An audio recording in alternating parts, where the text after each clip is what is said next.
എന്തുകൊണ്ടാണ് ടീച്ചേഴ്സിന് ജോലി പോകും നമ്മൾ പറയാൻ കാര്യം എന്താന്ന് വെച്ചാൽ കോളേജിലടക്കം ഈ രീതിയിൽ ചേഞ്ച് ചെയ്യണം. അവരെ കൊണ്ട് പറ്റൂല എന്നുണ്ടെങ്കിൽ അവൻ അതിൽ നിന്ന് പിന്മാറാനോ അവൻ്റെ സർട്ടിഫിക്കറ്റ് തിരിച്ചു കൊടുക്കാനോ ഇവർ തയ്യാറാവണം. പറ്റൂല.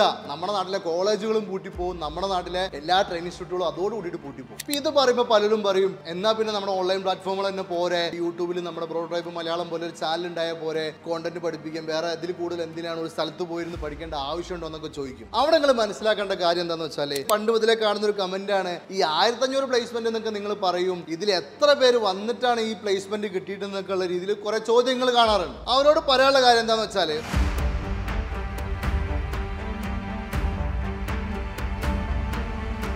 നമ്മളെല്ലാവരും പറയും നമുക്കെല്ലാവർക്കും മാറ്റം വേണം, ഈവൻ എഡ്യൂക്കേഷനിലും മാറ്റം വേണം എന്നൊക്കെ എല്ലാവരും സംസാരിക്കാറുണ്ട്. എന്നാൽ അതിനു വേണ്ടി പലരും ചെയ്യുന്ന പരിപാടി എന്താണ്, ഒരു മൊബൈൽ ആപ്പ് തുടങ്ങുക, അല്ലെങ്കിൽ ഒരു വെബ്സൈറ്റ് സ്റ്റാർട്ട് ചെയ്യുക, അല്ലെങ്കിൽ നമ്മൾ ചെയ്ത പോലെ യൂട്യൂബ് വീഡിയോസ് സ്റ്റാർട്ട് ചെയ്യുക. ഇങ്ങനെയൊക്കെ ചെയ്ത് നോക്കിയിട്ട് ഓൺലൈനിലൂടെ പഠിപ്പിച്ചു കഴിഞ്ഞാൽ പുതിയ എന്തോ എഡ്യൂക്കേഷനിൽ ചേഞ്ചായി, വിദ്യാഭ്യാസ മേഖലയിൽ വലിയ എന്തോ ചേഞ്ച് കൊണ്ടുവന്നു എന്നൊക്കെയുള്ള രീതിയിൽ അഹങ്കരിക്കുന്ന ഒരുപാട് പേരുണ്ട്. ഇതിന് പുറമെ വേറെ കുറേ ആൾക്കാരുണ്ട് ലോഗോയും കളറൊക്കെ മാറ്റിയിട്ട് പഴയ സ്കൂളത്തെമാരോ കോളേജത്തെമാരെയോ ടീച്ചേഴ്സ് ഇന്ന് പഠിപ്പിക്കുകയെ അല്ലെങ്കിൽ ഒരു കമ്പ്യൂട്ടറിന് മുന്നിൽ നിന്ന് പഠിപ്പിച്ചാലോ ഒക്കെ പുതിയ ചേഞ്ചായി എന്ന് വിചാരിക്കുന്നവരുണ്ട്. ഇതുകൊണ്ടൊന്നും എഡ്യൂക്കേഷൻ മേഖലയിലെ പ്രശ്നങ്ങൾ മാറൂല, നിങ്ങൾക്കൊരു ചേഞ്ചും നാട്ടിൽ കൊണ്ടുവരാനും പറ്റൂല. ഇത് പറയാൻ ഞങ്ങളെ കൊണ്ട് പറ്റും. എന്തുകൊണ്ടാന്ന് വെച്ചാൽ 1500 പേരെ ഞങ്ങൾ IT ഫീൽഡിലോട്ട് ഒരു ജോലിയിലോട്ട് എത്തിച്ച് ഈ 1500 പേരിൽ 70% ആൾക്കാർ വേറെ ഫീൽഡിൽ നിന്ന് വന്ന ആൾക്കാർ, 30% ആൾക്കാർ BTechോ BCA MCA ഒക്കെ കഴിഞ്ഞ ആൾക്കാരും. ഇവിടെ പലരും തർക്കിക്കും ഒരു എഞ്ചിനീയറിംഗ് ഡിഗ്രി ഇല്ലാതെ അല്ലെങ്കിൽ ഒരു ഡിഗ്രി പാസ്സാവാതെ ഒരു IT സോഫ്റ്റ്വെയർ എഞ്ചിനീയർ ആവാന്നുള്ളത് ചുമ്മാ പറയുന്നതാണ്, വെറുതെ പറയുന്നതാണ്, പറ്റൂല, നടക്കൂല. ഈ സ്റ്റീവ് ജോബ്സ് ബിൽ ഗേറ്റ്സ് ഒക്കെ എന്ന് പറഞ്ഞു കഴിഞ്ഞാൽ അവരേതോ യൂണിവേഴ്സിറ്റി പോയി പാസ്സായതിന് അല്ലെങ്കിൽ അവിടെ നിർത്തി പോന്നിട്ട് പുതിയ സ്റ്റാർട്ടപ്പ് ചെയ്തതിൻ്റെ പേരിൽ മാത്രം ജയിച്ചവരാന്നൊക്കെ പലരും പറയാറുണ്ട്. ഇവിടെ 70%-ലേറെ ആൾക്കാർ, അതായത് 1000-ലേറെ ആൾക്കാർ വേറെ ഫീൽഡിൽ നിന്നുള്ള ആൾക്കാർ. ഇതിൽ തന്നെ മാസം 1 ലക്ഷം 1.25 ലക്ഷം മേടിച്ച +2കാരും വരെയുണ്ട്. ഇത് പറയുമ്പോൾ ന്യായീകരിക്കുന്ന കുറച്ച് ആൾക്കാരുണ്ട്. നിങ്ങളോട് പറയാനുള്ളത് ഈ 1 ലക്ഷം 1.25 ലക്ഷമൊക്കെ മാസ സാലറി കൊടുക്കാൻ പറ്റുന്ന കമ്പനീസ് പൊട്ടന്മാരും നിങ്ങൾ സൂപ്പറാണ് നിങ്ങൾ വിചാരിച്ചാൽ മതി, പ്രശ്നം തീർന്ന്. അങ്ങനെ വിചാരിച്ചിരിക്കുന്നവർ അങ്ങനെ വിചാരിച്ചിരുന്നോ. പക്ഷെ നിങ്ങളോട് പറയാനുള്ളൊരു കാര്യം എന്താണെന്ന് വെച്ചാൽ ഫോർമൽ എഡ്യൂക്കേഷനേക്കാളും ഇൻഫോർമൽ എഡ്യൂക്കേഷൻ നമ്മുടെ നാട്ടിൽ മാത്രമല്ല വേൾഡ് മൊത്തം ഗ്രോത്തിലാണ്. അതായത് നമ്മുടെ പാരൻസോ നമ്മളോ പറയുന്നത് പോലുള്ള ഫോർമൽ എഡ്യൂക്കേഷൻ ഉണ്ടല്ലോ, അതായത് +2 കഴിയുക, ഒരു ഡിഗ്രിക്ക് പോവുക, അല്ലെങ്കിൽ ഒരു എഞ്ചിനീയറിങ്ങിന് പോവുക, എന്നിട്ട് മാത്രം ആ ഫീൽഡിൽ ജോലി കിട്ടുള്ളൂ, അല്ലാതെ നിങ്ങൾ സ്കില്ല് അച്ചീവ് ചെയ്ത ജോലി കിട്ടില്ല എന്ന് നിങ്ങൾ പറയുന്ന സാധനം ഗ്രോത്തിലാണെന്നും ഫോർമൽ എഡ്യൂക്കേഷനിൽ കുട്ടികൾ കുറഞ്ഞുകൊണ്ടിരിക്കുകയാണെന്നുള്ള ഒരുപാട് സ്റ്റഡീസ് മുന്നോട്ട് വയ്ക്കുന്നുണ്ട്. ഈവൻ നമ്മുടെ US-ലെ ലേറ്റസ്റ്റ് ഒരു സ്റ്റഡിയിൽ ഞാൻ കണ്ടതാണ്, ഏകദേശം 6% വെച്ചിട്ട് US-ൽ ഇൻഫോർമൽ എഡ്യൂക്കേഷൻ ഗ്രോ ചെയ്തുകൊണ്ടിരിക്കുകയാണ്. അതായത് ഫോർമൽ എഡ്യൂക്കേഷൻ ഡൗൺ ആയിക്കൊണ്ടിരിക്കുകയാണ്. അല്ലെങ്കിലും പണ്ടേ അമേരിക്കക്കാർ കൊണ്ടുവന്നാലേ നമ്മൾ എടുക്കുള്ളൂ. എന്നാൽ ഈ ചേഞ്ച് ഇവിടെ നന്നായിട്ടുണ്ട്. അതിൻ്റെ പ്രൂഫാണ് ഈ 1500 പേര്. ഇത് കാണുമ്പോൾ സോഷ്യൽ മീഡിയയിൽ പണ്ട് മുതലേ കാണുന്ന ഒരു കമൻറ്റാണ് ഈ 1500 പ്ലേസ്മെൻ്റ് എന്നൊക്കെ നിങ്ങൾ പറയും, ഇതിൽ എത്ര പേര് വന്നിട്ടാണ് ഈ പ്ലേസ്മെൻറ്റ് കിട്ടിയിട്ടെന്നൊക്കെ ഉള്ള രീതിയിൽ കുറേ ചോദ്യങ്ങൾ കാണാറുണ്ട്. അവരോട് പറയാനുള്ള എന്താണെന്ന് വെച്ചാൽ നമ്മുടെ പ്രോട്ടോടൈപ്പിൻ്റെ ബ്രോ ക്യാമ്പ് എന്ന് പറഞ്ഞ പ്രോഗ്രാമിൽ 7 മാസത്തെ പ്രോഗ്രാമിൽ വന്നിട്ടുള്ള ആൾക്കാരിൽ ഇവിടെ പഠിച്ച് കംപ്ലീറ്റ് ചെയ്ത 98% ആൾക്കാർക്കും ജോലി കിട്ടിയിട്ടുണ്ട്. ഒരു 20-30 ആൾക്കാർക്ക് ജോലി കിട്ടാത്തവരുണ്ട്. അവരെയും നമ്മൾ കെയർ ചെയ്യുകയും അവർക്ക് എക്സ്ട്രാ പ്രൊജക്റ്റുകൾ കൊടുക്കുകയും അവരെങ്ങനെങ്കിലും പ്ലേസ്മെൻ്റ് ആക്കാൻ പറ്റുമോ എന്നുള്ളത് നോക്കുന്ന ഒരു സ്പെഷ്യൽ ടീം തന്നെ ഞങ്ങൾക്കുണ്ട്. ആ രീതിയിൽ ഇവരെ കെയർ ചെയ്തുകൊണ്ടിരിക്കുമ്പോഴാണ് ഈ ചോദ്യം വരുന്നത്, എത്ര പേര് വന്നിട്ടാണെന്നുള്ളത്. ഇനി ഈ വരുന്നവർക്ക് എല്ലാവർക്കും ഒരു ഇൻസ്റ്റിറ്റ്യൂട്ടിനും ജോലി കൊടുക്കാൻ പറ്റില്ല.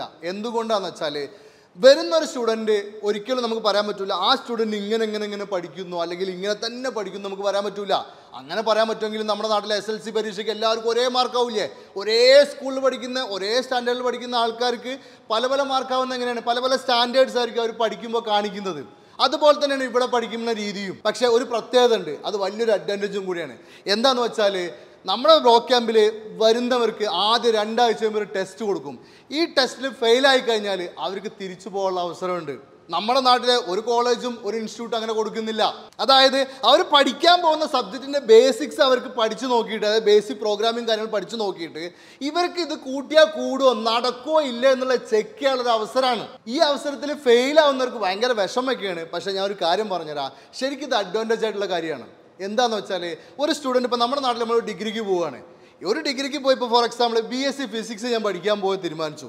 BSc ഫിസിക്സിന് പോയി ആദ്യത്തെ ഒരു സെമ്മ് കഴിയാൻ നേരത്തായിരിക്കും എനിക്ക് മനസ്സിലാവുക അയ്യോ ഇതിനെ കൊണ്ട് പഠിച്ചാൽ കൂടണില്ല എന്നുള്ളത്. അല്ലെങ്കിൽ ഒരു വർഷം കഴിയുമ്പോൾ മനസ്സിലാവുക. എന്നിട്ടും പിന്നെ കോളേജ് പോയതല്ലേ സർട്ടിഫിക്കറ്റ് തിരിച്ചിട്ടണല്ലോ എന്ന് വിചാരിച്ചിട്ട് എന്ത് സംഭവിക്കും? ആ കുട്ടി ആ 3 വർഷം കംപ്ലീറ്റ് ചെയ്യും. ഇതെല്ലാം നാട്ടിൽ നടക്കുന്നത്. എന്നാൽ ഇവിടെ ബ്രോ ക്യാമ്പിൽ ബേസിക് കോഡിങ് പഠിച്ച് കഴിഞ്ഞിട്ട് ഇവനെ കൊണ്ട് ഇത് പോസിബിൾ അല്ലാന്ന് കണ്ടു കഴിഞ്ഞാൽ അവൻ ഈ പ്രോഗ്രാം നിർത്തി പോകാൻ പറ്റുകയാണ്. അവിടെ 2 അഡ്വാൻറ്റേജസ് ഉണ്ട്. ഒന്ന്, അവൻ്റെ സമയം ലാഭിക്കുകയാണ്. അതായത് അവൻ ഈ ഫീൽഡിൽ വന്നിട്ട് അവനെ കൊണ്ട് ഇത് കൂട്ടിയാൽ കൂടൂല്ലെങ്കിൽ ഈ പരിപാടി നിർത്തിയിട്ട് പുതിയൊരു പരിപാടിക്ക് പോകാൻ പറ്റുകയാണ്. രണ്ടാമത് അവൻ ഈ പ്രോഗ്രാം ഫുൾ കംപ്ലീറ്റ് ചെയ്യുന്നതിൻ്റെ ഫീസ് അടയ്ക്കാതെ അവന് തിരിച്ചു പോകാൻ പറ്റുകയാണ്. ശരിക്കും ഞങ്ങൾക്ക് ഭയങ്കര സാമ്പത്തികമായിട്ട് നഷ്ടമുണ്ടാകുന്ന കാര്യമാണ് ബ്രോ ക്യാമ്പിൽ നമ്മൾ ചെയ്തുകൊണ്ടിരിക്കുന്നത്. ഫോർ എക്സാമ്പിൾ 50% to 60% ആൾക്കാർ ഇങ്ങനെ 2 ആഴ്ച കൊണ്ട് തന്നെ ഫെയിലായിട്ട് ഇവിടുന്ന് പോകുന്നുണ്ട്. അതായത് ഇവിടെ മാസം ഏകദേശം 600 to 800 അഡ്മിഷൻ നടക്കുന്നുണ്ട്. അതിൻ്റെ പകുതി ശതമാനം ആൾക്കാർ പോവുക എന്ന് പറഞ്ഞു കഴിഞ്ഞാൽ ഞങ്ങളെ സംബന്ധിച്ചോളം വളരെ സാമ്പത്തിക നഷ്ടമുള്ളൊരു കാര്യമാണ്. ഞങ്ങൾ പലപ്പോഴും ഇവർക്കൊക്കെ ഒരു ഫീസ് ഇട്ട് കൊടുത്തിട്ട് ഇവരെ കൊണ്ടൊക്കെ ഫീസ് അടപ്പിച്ചിട്ട് ഇവിടെ ഇരുത്തിയാലോ എന്ന് ഞങ്ങൾ ആലോചിച്ചിട്ടുണ്ട്. പക്ഷേ അപ്പം ഞങ്ങൾ മനസ്സിലാക്കിയ ഒരു കാര്യമുണ്ട്, ഞങ്ങളും മറ്റുള്ള സ്ഥാപനങ്ങളും തമ്മിൽ യാതൊരു ഡിഫറൻസും ഉണ്ടാവില്ല. ഇത് പഠിക്കാൻ പറ്റാത്തവനെ കൊണ്ടോ ഇത് കംപ്ലീറ്റ് ചെയ്യാൻ പറ്റാത്തവനെ കൊണ്ടോ വെറുതെ പൈസ അടപ്പിച്ചിട്ട് അവൻ്റെ പൈസയും കൂടെ കൊണ്ടേ കളയാം. പ്രോട്ടോടൈപ്പിന് സാമ്പത്തികമായിട്ട് ഭയങ്കര ലാഭം ഉണ്ടാക്കുന്ന കാര്യമാണ്. ഫോർ എക്സാമ്പിൾ ഒരു 1 lakh rupees ഫീസാണ് പ്രോട്ടോടൈപ്പിൽ എന്ന് വിചാരിക്കുക. ഒരു 300 പേര് പുറത്ത് പോകാന്ന് പറഞ്ഞു കഴിഞ്ഞാൽ ഒരു മാസം പുറത്ത് പോകാന്ന് പറഞ്ഞാൽ തന്നെ മിനിമം 3 കോടിയുടെ നഷ്ടമാണ്. ഞങ്ങൾക്ക് വേണമെങ്കിൽ ഇവരെല്ലാവരും ഫീസ് അടപ്പിച്ചിട്ട് ആ ലാഭവും പോക്കറ്റിൽ ഇടാമായിരുന്നു. അങ്ങനെ മറ്റുള്ളവർ ചെയ്യുന്ന പോലെ ഞങ്ങൾ ചെയ്തിട്ടില്ല. ഇതുപോലെ തന്നെ നാട്ടിലെ എല്ലാ ഇൻസ്റ്റിറ്റ്യൂട്ടുകളും എല്ലാ സ്ഥാപനങ്ങളും ചെയ്യണം എന്നുള്ളതാണ് നമ്മുടെ ഒരാവശ്യം. നമ്മളെ കൊണ്ട് പഠിക്കാൻ പറ്റൂലേ, അതിൻ്റെ ബേസിക്സ് ട്രൈ ഔട്ട് ചെയ്ത് നോക്കിയിട്ട് കോളേജിലടക്കം ഈ രീതിയിൽ ചേഞ്ച് ചെയ്യണം. അവരെ കൊണ്ട് പറ്റൂല എന്നുണ്ടെങ്കിൽ അവനതിൽ നിന്ന് പിന്മാറാനോ അവൻ്റെ സർട്ടിഫിക്കറ്റ് തിരിച്ചു കൊടുക്കാനോ ഇവർ തയ്യാറാവണം. പറ്റൂല. നമ്മുടെ നാട്ടിലെ കോളേജുകളും പൂട്ടിപ്പോവും, നമ്മുടെ നാട്ടിലെ എല്ലാ ട്രെയിനിങ് ഇൻസ്റ്റിറ്റ്യൂട്ടുകളും അതോടുകൂടിയിട്ട് പൂട്ടിപ്പോവും. ഇനി 7 മാസത്തെ പ്രോഗ്രാമിൻ്റെ ഇടയ്ക്ക് നിർത്തിപ്പോകുന്ന ആൾക്കാരുണ്ട്. അവരുടെയും കാര്യങ്ങൾ ഞങ്ങൾക്ക് ഏറ്റെടുക്കാൻ പറ്റൂല. എന്തുകൊണ്ടാന്ന് വെച്ചാൽ നമ്മളൊരു SSLC പരീക്ഷയ്ക്ക് പഠിക്കാൻ പോവുകയാണ്. ഓണപ്പരീക്ഷ വരെ ഞാൻ പഠിക്കാൻ പോയിട്ടുള്ളൂ, ബാക്കി ഞാൻ അങ്ങോട്ട് പഠിക്കാനൊന്നും പോയിട്ടില്ല, എനിക്ക് SSLC ബുക്ക് കിട്ടണമെന്ന് പറഞ്ഞ അവസ്ഥയാണ്. അതായത് ഒരു കോഴ്സ് നിങ്ങൾ വന്നിട്ട് ആ കോഴ്സ് കംപ്ലീറ്റ് ചെയ്ത് പഠിക്കാൻ തയ്യാറാവാണ്ട് അതിൻ്റെ ഇടയ്ക്ക് നിർത്തിപ്പോയവരെ ഏറ്റെടുക്കാൻ നമ്മളെ കൊണ്ട് പറ്റൂല. അതേസമയം ഈ പ്രോഗ്രാം കംപ്ലീറ്റ് ചെയ്തുള്ള ആൾക്കാരെ നമ്മൾ ഏറ്റെടുക്കുകയും ചെയ്യും. അവരെ മാക്സിമം ലെവലിൽ, അതായത് അവർക്ക് എങ്ങനെ ജോലി എത്തിക്കാൻ പറ്റും. ഇതിപ്പോൾ വളരെ കുറഞ്ഞ സ്കിൽ കൊണ്ടാണ് ഒരുത്തൻ കംപ്ലീറ്റ് ചെയ്തെന്ന് വിചാരിച്ചോ, അവനൊരു കുറഞ്ഞ സാലറിക്ക് ഒരു 20,000 25,000 രൂപയുടെ സാലറിയെങ്കിലും എത്തിക്കാൻ ഞങ്ങൾ നോക്കും. ഈ മറുപടി ഞാൻ പണ്ട് മുതലേ പറയാൻ ആഗ്രഹിച്ചായിരുന്നു. പ്രോട്ടോടൈപ്പിൻ്റെ പ്ലേസ്മെൻറ്റിനെ കുറിച്ച് പറയുമ്പോഴൊക്കെ പറയാൻ ആഗ്രഹിച്ചൊരു മറുപടിയായിരുന്നു. ഇനി നമുക്ക് ടീച്ചേഴ്സിൻ്റെ വിഷയത്തിലോട്ട് വരാം. എന്തുകൊണ്ടാണ് ടീച്ചേഴ്സിന് ജോലി പോകുന്നത് നമ്മൾ പറയാൻ കാര്യം എന്താണെന്ന് വെച്ചാൽ, നമ്മുടെ ബ്രോ ക്യാമ്പിൽ ഇവിടെ വരുന്നൊരു കുട്ടി സെൽഫ് ലേണിംഗ് ആണ്. അതായത് ആ കുട്ടി സ്വന്തമാണ് പഠിക്കുന്നത്. അപ്പോൾ സ്വന്തം പഠിക്കുക എന്ന് പറഞ്ഞാൽ പിന്നെ എന്തിനാണ് കുട്ടി ഒരു സ്ഥാപനത്തിൽ വരണം, ഒരു ഫീസൊക്കെ എത്ര അടച്ചിട്ട് എന്തിനു വരണം എന്നുള്ള ചോദ്യം നിങ്ങൾക്ക് സ്വാഭാവികമായിട്ടുണ്ടാവും. അവിടെ നിങ്ങൾ മനസ്സിലാക്കേണ്ട കാര്യം എന്താണെന്ന് വെച്ചാൽ, ഒന്നാമത്തെ ഒരു ഡൗട്ട്, അതായത് ആരും പഠിപ്പിക്കാനില്ല പിന്നെ എങ്ങനെ പഠിക്കുക, എന്നെക്കൊണ്ട് ഇത് പഠിക്കാൻ പറ്റുമെന്ന് ചിന്തിക്കുന്ന ആൾക്കാരുണ്ട്. നിങ്ങൾ മനസ്സിലാക്കേണ്ട കാര്യം, വേൾഡിൽ നമ്മുടെ പാരൻസ് പഠിക്കാൻ പോയ കാലം പോലെയോ അല്ലെങ്കിൽ നമ്മളിപ്പോൾ ഒരു ഫോർ എക്സാമ്പിൾ ഒരു 10 വർഷം മുന്നുള്ള ഒരാൾ കോളേജിലോ ഇൻസ്റ്റിറ്റ്യൂട്ടിലോ പോയ പോലെ അല്ല ഇന്നത്തെ കാലം. എന്തുകൊണ്ടാണെന്ന് വെച്ചാൽ ടെക്നോളജി നമ്മുടെ നാട്ടിൽ ഭയങ്കരമായിട്ട് മാറ്റം വരുത്തി. എന്താ മാറ്റം വരുത്തിയെന്ന് വെച്ചാൽ, ഇന്ന് നമുക്ക് എന്ത് പഠിക്കാനുള്ള കോണ്ടൻറ്റും നമുക്ക് അവൈലബിൾ ആണ്. അതെന്തും നമുക്ക് സെർച്ച് ചെയ്ത് കഴിഞ്ഞാൽ, ഗൂഗിളിൽ സെർച്ച് ചെയ്താലോ അല്ലെങ്കിൽ ChatGPT ചോദിച്ചാലോ നമുക്ക് കിട്ടാത്ത കാര്യങ്ങളില്ല എന്ന് തന്നെ പറയാം. അതായത് ഫോർ എക്സാമ്പിൾ ഇന്ന് ഡ്രൈവർ ഇല്ലാതെ ഓടിക്കുന്ന ഒരു കാറുണ്ട്.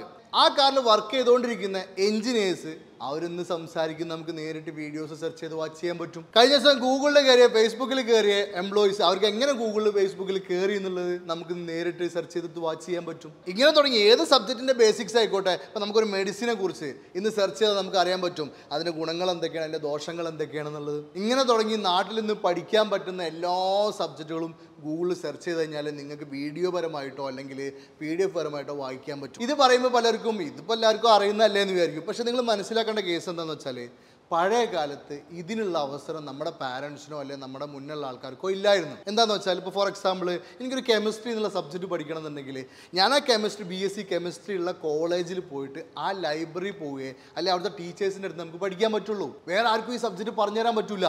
നമ്മുടെ നാട്ടിൽ അതിനുള്ള ഓപ്ഷനേ ഇല്ല. അപ്പം നമ്മളെ സംബന്ധിച്ച് ഒരു +2 കഴിഞ്ഞ ഒരാൾക്ക് ഒരു കെമിസ്ട്രി എന്നുള്ള സബ്ജക്റ്റിൽ ഇൻട്രസ്റ്റ് ഉണ്ടെന്നുണ്ടെങ്കിൽ ആ കെമിസ്ട്രി പഠിപ്പിക്കുന്ന ഒരു കോളേജിൽ ചെന്ന് ചേരുകയും അവിടുത്തെ ലൈബ്രറിയിലുള്ള കുറേ ബുക്കുകൾ ഉണ്ടായിരിക്കും. ഈ ബുക്കുകളൊക്കെ എടുത്ത് റിസർച്ച് എടുത്തുകയും ചെയ്യാതെ ആ സബ്ജക്റ്റ് പഠിക്കാൻ പറ്റില്ലായിരുന്നു. എന്നാൽ ഇപ്പോഴത്തെ തലമുറയ്ക്ക് അതൊക്കെ പഠിക്കാനുള്ള അവസരമുണ്ട്. അതായത് നമ്മൾ സെർച്ച് ചെയ്ത് നോക്കിയാൽ നമുക്ക് എന്ത് കോണ്ടന്റ് കിട്ടും, അപ്പോൾ അത് വെച്ച് പഠിച്ചാൽ മതി. അപ്പോൾ ഇത് പറയുമ്പോൾ പലരും പറയും എന്നാൽ പിന്നെ നമ്മുടെ ഓൺലൈൻ പ്ലാറ്റ്ഫോമുകൾ തന്നെ പോരെ, വെബ്സൈറ്റ് മൊബൈൽ ആപ്പ് ഇറക്കിയ ആൾക്കാരല്ല, യൂട്യൂബിൽ നമ്മുടെ പ്രോട്ടോടൈപ്പ് മലയാളം പോലെ ഒരു ചാനൽ ഉണ്ടായാൽ പോരെ കോണ്ടന്റ് പഠിപ്പിക്കാൻ, വേറെ ഇതിൽ കൂടുതൽ എന്തിനാണ് ഒരു സ്ഥലത്ത് പോയിരുന്ന് പഠിക്കേണ്ട ആവശ്യമുണ്ടോ എന്നൊക്കെ ചോദിക്കും. അവിടെ നിങ്ങൾ മനസ്സിലാക്കേണ്ട കാര്യം എന്താണെന്ന് വെച്ചാൽ ഇന്ന് കോണ്ടന്റ് ഒരുപാടുണ്ട്. അതായത് ഏത് പഠിക്കണം എന്നുള്ളൊരു ക്ലാരിറ്റി നമുക്ക് ഉണ്ടാവില്ല. അവിടെയാണ് നമുക്ക് എന്ത് വേണ്ടത്, ആ ഇൻഡസ്ട്രിയിൽ വർക്ക് ചെയ്യുന്ന ആൾക്കാരനെ നിങ്ങളെ മെൻറ്റർ ചെയ്യാനോ നിങ്ങൾ പഠിച്ചതിനെ കുറിച്ചൊരു ഫീഡ്ബാക്ക് തരാനോ നിങ്ങൾക്ക് വേണം. അതായത് ആ സബ്ജക്റ്റ് പഠിപ്പിക്കുന്ന ടീച്ചേഴ്സ് അല്ല, ആ ഇൻഡസ്ട്രിയിൽ കറൻ്റ്ലി വർക്ക് ചെയ്തുകൊണ്ടിരിക്കുന്ന ആൾക്കാർ വേണം നിങ്ങൾക്ക് ഫീഡ്ബാക്ക് തരാനോ നിങ്ങൾക്ക് മെൻറ്ററിങ് ചെയ്യാനോ വേണ്ടത്. ആ രീതിയിലുള്ള ഒരു എഡ്യൂക്കേഷനാണ് നമ്മളുടെ ബ്രോ ക്യാമ്പിൽ ചെയ്തുകൊണ്ടിരിക്കുന്നത്. അതായത് IT ഫീൽഡിൽ കറൻ്റ്ലി വർക്ക് ചെയ്തുകൊണ്ടിരിക്കുന്ന ആൾക്കാരാണ് ഈ ഓരോ കുട്ടികളെയും മോണിറ്റർ ചെയ്യുകയും അവർക്ക് മെൻറ്ററിങ് കൊടുക്കുകയും ചെയ്തുകൊണ്ടിരിക്കുന്നത്. അപ്പോൾ എന്ത് വന്നാലും നമ്മുടെ ടീച്ചേഴ്സ് നമുക്ക് സജഷൻ കൊടുക്കുന്നതിനേക്കാളും ബെറ്റർ ആയിരിക്കും എപ്പോഴും ഈ എക്സ്പീരിയൻസ് ഉള്ള ഈ ടെക്കീസ് നമുക്ക് ഇവർക്ക് മെൻറ്റർ ചെയ്യുമ്പോൾ. ഇങ്ങനൊരു സിസ്റ്റം കൊണ്ടുവരാൻ നമ്മുടെ നാട്ടിലെ ഗവൺമെൻറ്റിനോ യൂണിവേഴ്സിറ്റിക്കോ പോസിബിൾ അല്ല.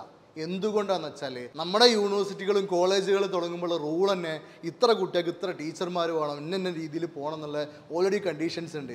അതിനെ ബ്രേക്ക് ചെയ്തുകൊണ്ട് ടീച്ചേഴ്സ് ഇല്ലാതെ ഇങ്ങനെ വർക്ക് ചെയ്തുകൊണ്ടിരിക്കുന്ന ആൾക്കാരെ പാർട്ട് ടൈം ആയിട്ട് കോൺട്രിബ്യൂട്ട് ചെയ്യിപ്പിക്കാനുള്ള സിസ്റ്റമൊന്നും നമ്മുടെ നാട്ടിലെ യൂണിവേഴ്സിറ്റികളിലൊന്നുമില്ല. അങ്ങനത്തെ ഒരു യൂണിവേഴ്സിറ്റികളെ കടന്നു വരണം എന്ന് തന്നെ നമ്മുടെ ആഗ്രഹമുള്ളത്. നമ്മൾ അങ്ങനത്തെ ഒരു യൂണിവേഴ്സിറ്റി ആവാൻ പറ്റുമോ അല്ലെങ്കിൽ ആക്കാൻ പറ്റുമോ എന്ന് വരെ നമ്മൾ നോക്കുന്നുണ്ട്. പക്ഷേ ഇന്നത്തെ റൂൾ അനുസരിച്ച് ഇന്ത്യയിൽ നമുക്ക് ചെയ്യാൻ പറ്റൂല. അപ്പോൾ അതുകൊണ്ട് തന്നെ സിസ്റ്റം മൊത്തം മാറി, ഗവൺമെൻറ് മൊത്തം മാറിയിട്ട് ഞാൻ മാറാൻ പോകണുള്ളൂ എന്ന് വിചാരിച്ചിരിക്കുന്നവർ അവിടെ ഇരിക്കലേ ഉണ്ടാവുള്ളൂ. പുതിയ രീതിയിൽ പുതിയ സ്കില്ല് അച്ചീവ് ചെയ്ത് പഠിക്കണം എന്നുള്ള ആൾക്കാർക്ക് ഈ രീതിയിലുള്ള പുതിയ എഡ്യൂക്കേഷൻ ഏറ്റെടുക്കുക. ഒന്നെങ്കിൽ നിങ്ങൾക്ക് മെൻറ്റർ ചെയ്ത് തരാനോ ഫീഡ്ബാക്ക് തരാനോ ഓൾറെഡി എക്സ്പീരിയൻസ് ഉള്ള ഒരാളുണ്ട്. നിങ്ങൾ അവർ പറഞ്ഞത് കേട്ട് ഡിസിപ്ലിൻ ആയിട്ട് ഇരിക്കാൻ നിങ്ങൾ റെഡി ആണെന്നുണ്ടെങ്കിൽ നിങ്ങൾ വീട്ടിലിരുന്ന് ഏതെങ്കിലും യൂട്യൂബ് ചാനലോ ഏതെങ്കിലും വെബ്സൈറ്റോ ഏതെങ്കിലും മൊബൈൽ ആപ്പ് പ്ലാറ്റ്ഫോം നോക്കിയിരുന്നിട്ട് പഠിച്ചാലും മതി. ഇനി ഒരു അറ്റൻഡൻസ് കൂടെ പറഞ്ഞുതരാം. അതായത് നമ്മുടെ നാട്ടിലെ സാധാരണ കോളേജിലോ ഇൻസ്റ്റിറ്റ്യൂട്ടിലൊക്കെ എങ്ങനെയാണ് പഠിക്കുക, നമുക്ക് ആദ്യം എല്ലാം പഠിപ്പിച്ചു തരും. അത് കഴിഞ്ഞിട്ട് നമ്മൾ എന്ത് ചെയ്യും, ക്വസ്റ്റ്യൻസ് ചോദിക്കും. അപ്പോൾ ഒരു സ്റ്റുഡൻറ്റിനെ സംബന്ധിച്ചോളം ഓൾറെഡി ആൻസേഴ്സ് എല്ലാം ഉണ്ട്. അപ്പോൾ അവൻ എന്ത് ചെയ്യാണ്, പുതിയ ക്വസ്റ്റ്യൻ കിട്ടുകയാണ്, അവൻ അതിൽ നിന്ന് എടുത്തിട്ട് എന്ത് ചെയ്യാണ്, ഓൾറെഡി ഉത്തരങ്ങളുണ്ട്, അതിൽ നിന്ന് എടുത്തിട്ട് ചോയ്സ് എടുത്തിട്ട് അല്ലെങ്കിൽ അത് കാര്യങ്ങൾ എടുത്ത് എഴുതിയാൽ മാത്രം മതി. എന്നാൽ നമ്മുടെ ജീവിതത്തിൽ നമ്മൾ എങ്ങനെയാണ് ജീവിക്കുന്നത്, നമ്മൾക്ക് ഓരോ ദിവസവും ഓരോ ക്വസ്റ്റ്യൻസ് അല്ലെങ്കിൽ പ്രശ്നങ്ങൾ വരികയും അതിനുള്ള സൊല്യൂഷൻസ് നമ്മൾ കണ്ടെത്തി അത് പരിഹരിക്കുകയാണ് ചെയ്യണത്. ആ രീതിയിൽ ജീവിച്ചു പോകുന്ന ആൾക്കാർക്കാണ് ഹയർ ലെവലിൽ ഗ്രോത്ത് ഉണ്ടാവുകയും അവർ പുതിയ പുതിയ കാര്യങ്ങൾ കണ്ടുപിടിക്കുകയും പ്രശ്നങ്ങൾ വരികയും അത് സോൾവ് ചെയ്യുന്ന രീതിയാണ് വേൾഡിൽ രക്ഷപ്പെട്ടുള്ള ആൾക്കാരും അല്ലെങ്കിൽ ഹൈ ഗ്രോത്ത് ഉള്ള ആൾക്കാർക്കൊക്കെ ഉള്ളത്. അതുകൊണ്ട് തന്നെ നമ്മൾ സാധാരണ പറയാറുണ്ട്, അതായത് ലാസ്റ്റ് ബെഞ്ചിലിരുന്ന് പഠിച്ച ആൾക്കാർ ഭയങ്കര സംഭവമായി കുറച്ച് കഴിഞ്ഞപ്പോൾ ഫ്രണ്ട് ബെഞ്ചിലിരുന്ന് ഭയങ്കര കാണാപ്പാടം പഠിച്ച ആൾക്കാരൊക്കെ അത്ര വലിയ ലെവലിലോട്ടൊന്നും എത്തിയില്ല, അവർക്കൊരു ലെവലിന് ജോബിനപ്പുറം പോകാൻ പറ്റില്ല എന്നൊക്കെ നമ്മൾ പറയാറുണ്ട്. എന്തുകൊണ്ടാണെന്ന് വെച്ചാൽ ഇവരെ സംബന്ധിച്ചോളം ഇപ്പോൾ ലാസ്റ്റ് ബെഞ്ചാനെ സംബന്ധിച്ചോളം അവന് ക്വസ്റ്റ്യൻസ് ആണ്, അവന് ഉത്തരങ്ങളില്ല. അവനത് എന്തെങ്കിലും കണ്ടുപിടിക്കുക, ജീവിതത്തിലോട്ട് ഇറങ്ങുമ്പോൾ അവൻ എന്തെങ്കിലും പുതിയ എന്തെങ്കിലും പരിപാടികൾ കണ്ടുപിടിക്കുക, ചെയ്യുക, രക്ഷപ്പെടുക എന്നുള്ള രീതിയിലാണ്. കാണാൻ പഠിച്ചൊരുത്തനെ സംബന്ധിച്ചോളം അവന് ഉത്തരമില്ലെങ്കിൽ അവൻ ഫ്രസ്ട്രേറ്റഡ് ആയി പോകും, അവന് ഭയങ്കര പ്രശ്നങ്ങളാവും, സൊല്യൂഷൻ ഇല്ലെങ്കിൽ ഭയങ്കര ഡിപ്രഷനായി പോകും, അവനെ കൊണ്ട് താങ്ങാൻ പറ്റൂല.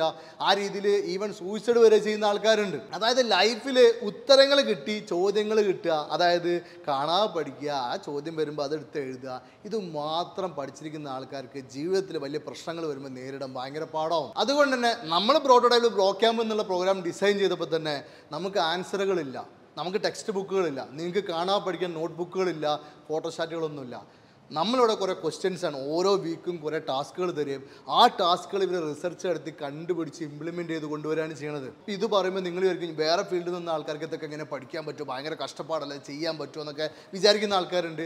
അവിടെയാണ് നിങ്ങളെ വീണ്ടും ഓർമ്മപ്പെടുത്തുന്നത് 70% ഇതിൽ വന്ന ആൾക്കാരും ഈ ഫീൽഡുമായിട്ട് യാതൊരു ബന്ധമില്ലാത്ത ആൾക്കാരാണ്. ഇതിൽ ഡിഗ്രി തോറ്റവരുണ്ട്, ഡിഗ്രി കൊമേഴ്സ് പഠിച്ചവരുണ്ട്, ഡിഗ്രി ആർട്സ് പഠിച്ചവരുണ്ട്, +2കാരുണ്ട്, വേറെ പല കരിയർ ഓപ്ഷൻ എടുത്തിട്ട് ഫെയിലായി 10-12 വയസ്സ് കഴിഞ്ഞതിന് ശേഷം, അതായത് 30-32 വയസ്സ് കഴിഞ്ഞതിന് ശേഷം ഇവിടെ വന്ന് കരിയർ സെറ്റ് ചെയ്ത ആൾക്കാർ വരെ ഉണ്ട്.